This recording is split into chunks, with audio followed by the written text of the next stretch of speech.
Today's video is sponsored by Tecovas Boots.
So welcome back to Outdoors with the Morgans. I'm down here at the wood yard, cranking out some firewood on the Easton made Evo. These logs I'm putting on here now, they're not real big, and what these are cutoffs from poles that were like 28, 29 feet long or whatever.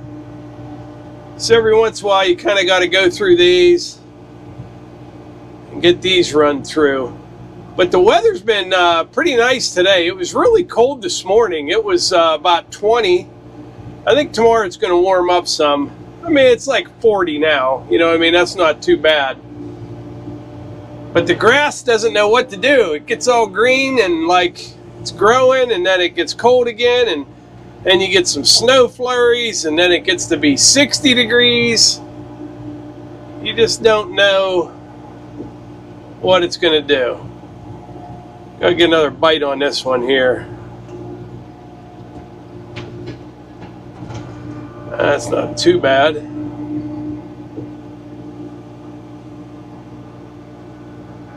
See, I don't like that. Normally, I don't set them on like that because of that. Bangs around a little bit. I don't like that.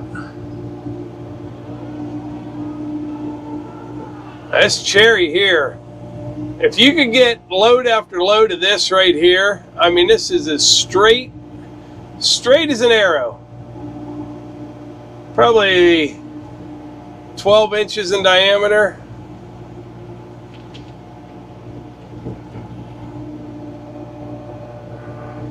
Yeah, look at that one. That's beautiful.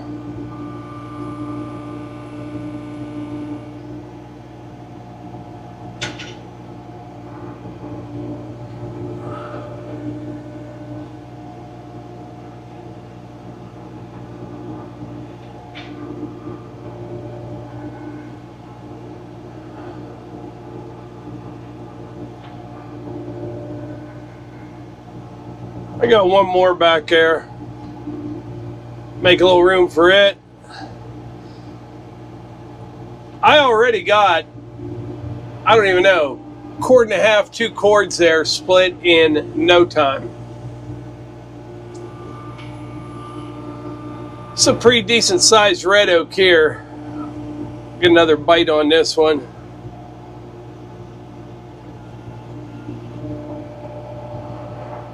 I've got the 12-way wedge on, and what I'm learning is even these smaller ones, they work fine in the 12-way, and then the 12-way is perfect for like this big red oak right here. Kind of a good all-around wedge from what I have learned so far. I got a 16-way coming. I ordered one of them because I got some bigger poles there in the pile, much bigger. And we'll use a 16-way wedge for that.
All right, I left that red oak on the log deck there, getting pretty close to the conveyor here with the pile. I'll push this back some more. We're gonna get some more firewood baskets, a bunch more of those, get them filled up, fill the bunker up again, and maybe another wood shed. Then that'll be about it. Till this fall, what I'll do, I'll get everything cut and split that I need to get done, and then we'll clean up the Evo, and we will park it under the pavilion here for summer, break it back out this fall, and crank out a bunch more wood. It used to take quite a while to fill this bunker. We have probably filled it close to full 3 times in the last month. You know, we just kind of work into this and then work out of this. But yeah, probably 3 times since we got the Evo. So check these out. Earlier, I mentioned that today's video was sponsored by Tecovas. So I got the new boots about a week ago. I have been wearing them 7 days straight. I'll tell you right now, they were comfortable from day one, like all Tecovas boots. These will be my spring, summer, and fall all-around work boot. They're the long-haul waterproof mock composite toe work boot. They feature composite safety toe. They're waterproof, oil and slip resistant, electrical hazard protection, muck-off tread, rubber outsole, removable footbed, and total energy command. Tecovas work boots meet the ASTM standards for safety toe, slip resistance, and protection from electrical hazards to ensure safety and comfort in every environment. Like down at the woodyard. I love the composite toe for that reason. With every pair of Tecovas boots, you can expect premium quality. If you ever have a chance to stop by a Tecovas store, it's well worth the time. They offer complimentary drinks, free boot shines, and you can get the perfect fit from their expert staff. They also offer complimentary branding and leather stamping. Click on the link in my description or scan the QR code on screen to get your new favorite pair of boots today. All right, today is a rain day through and through. It has been raining since about 4 a.m. And I got to thinking, I think this is the perfect day to take a stroll down memory lane. We got about 1.5 miles to get to town, and I will show you what I'm talking about. I don't know what to think about all this. All right, we're getting close. So this is my old elementary school. This is just one of the buildings. This was one of the most recent ones built, but they're tearing the entire thing down. That's a weird way to park a hoe. I thought they were working, but it hasn't moved like in 10 minutes.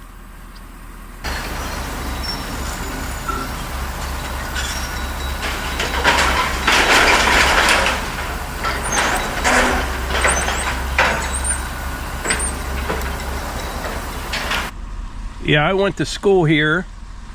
My kids went to school here. And actually, my parents went to school here. The main building used to be a high school. And then over the years, you know, they did a lot of upgrades, added to it. And now they recently built a new school, and they're tearing this all down.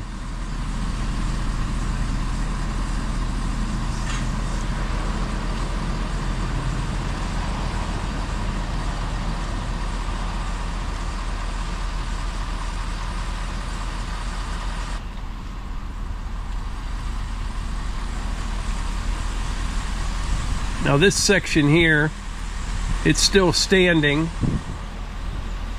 but they're working their way towards this. This will all come down as well.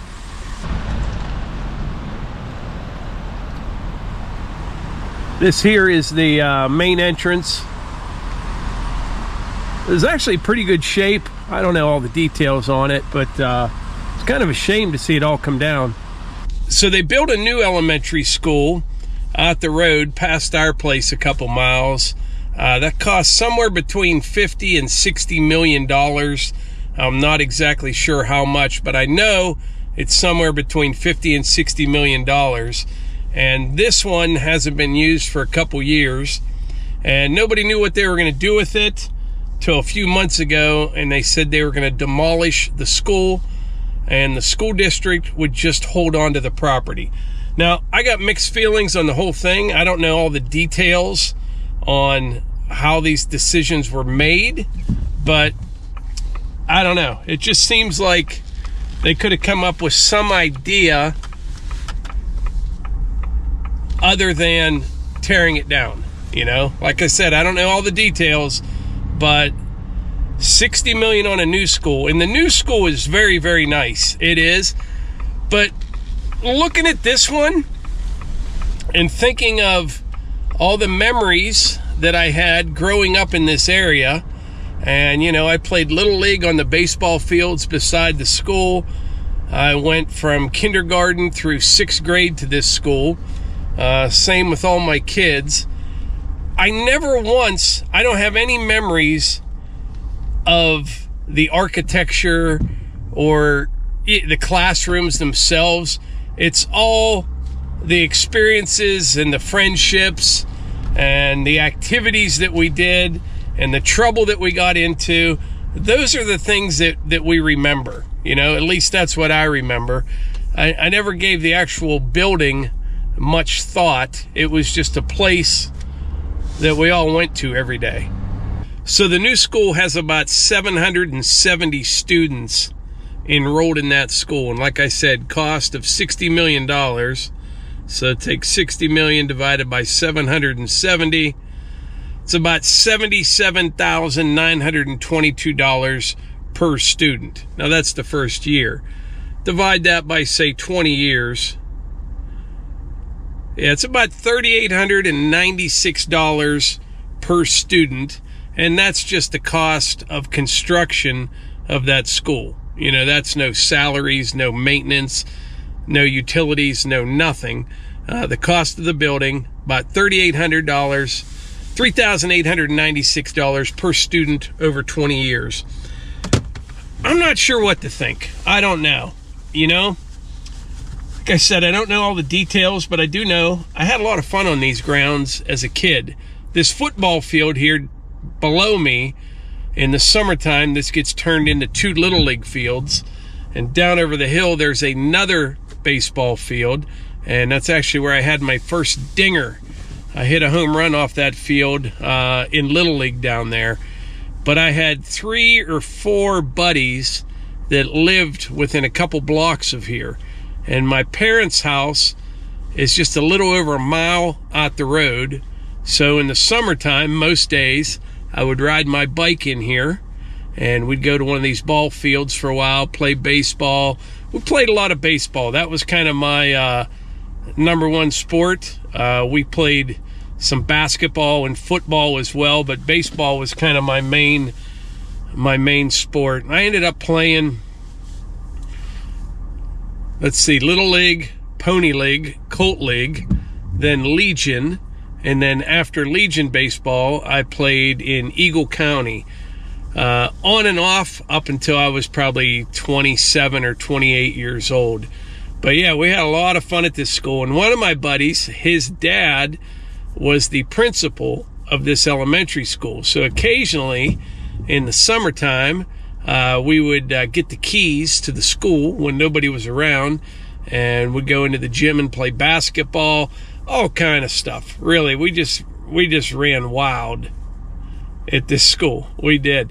Like I said, it's been here a long time, and they kept adding to it. You know, it used to be a high school when my parents went to school, but Levi, he played baseball on these fields right here. Hannah and Eva, they all went to school here along with me. Now, Melissa, she went to a different school about 15 miles from here. I met her in this town, though. But yeah, I don't know what to think. Everyone was all worked up when they're going to tear this down, and I didn't give it much thought. And that's what happens. You know what I mean? You get busy, yeah, whatever, they're tearing the school down. And then you start thinking about it, and it's like, surely they could have done something else besides tear it down. You know? I don't know. I don't fully understand it. I don't. I do know sometimes when it comes to these types of things, you know, like an architect is going to make a whole lot more money designing a new school than repairing an old one. You know what I mean? Or fixing an old one up.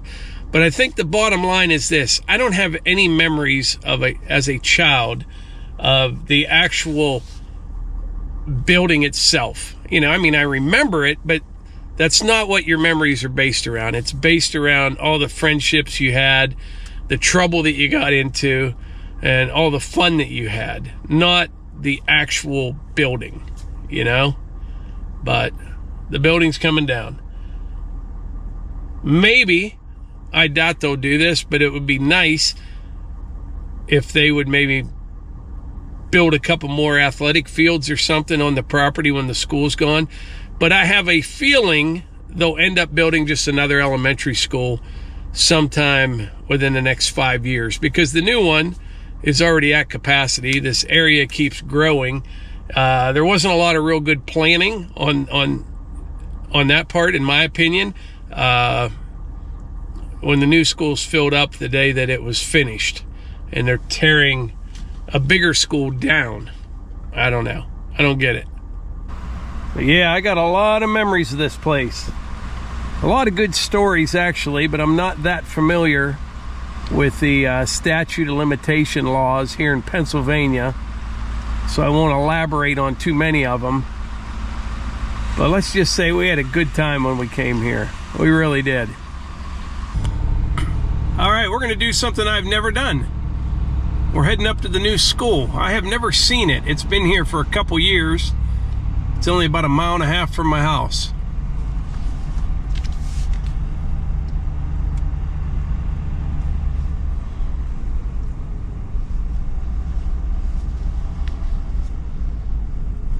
And there it is.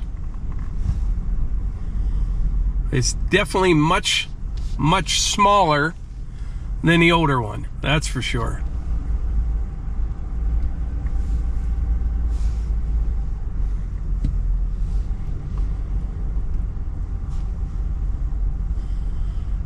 $60 million. Wow. I'm not sure about the landscaping here. Looks like some sort of prairie land or something when you look out across here, the parking lot. I can't get over that.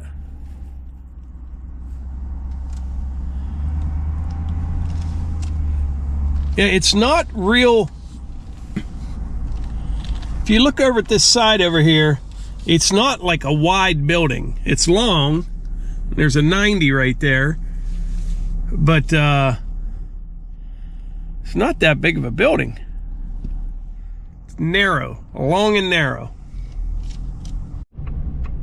I'm not sure what's up this way here. We'll take a ride up there as well.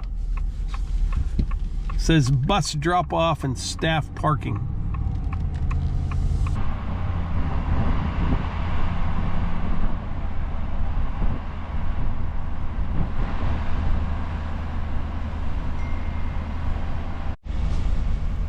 Now this is pretty crazy here. Where do you see this?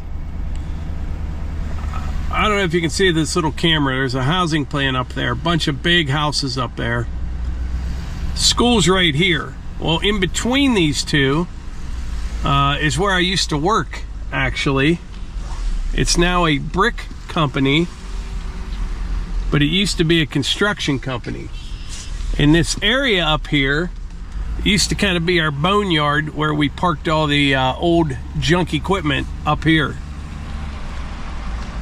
But I used to work in that building right over there.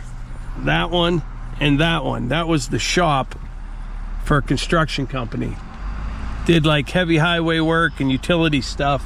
I worked in the yard, but I worked there for about 5 years. But man, have things changed.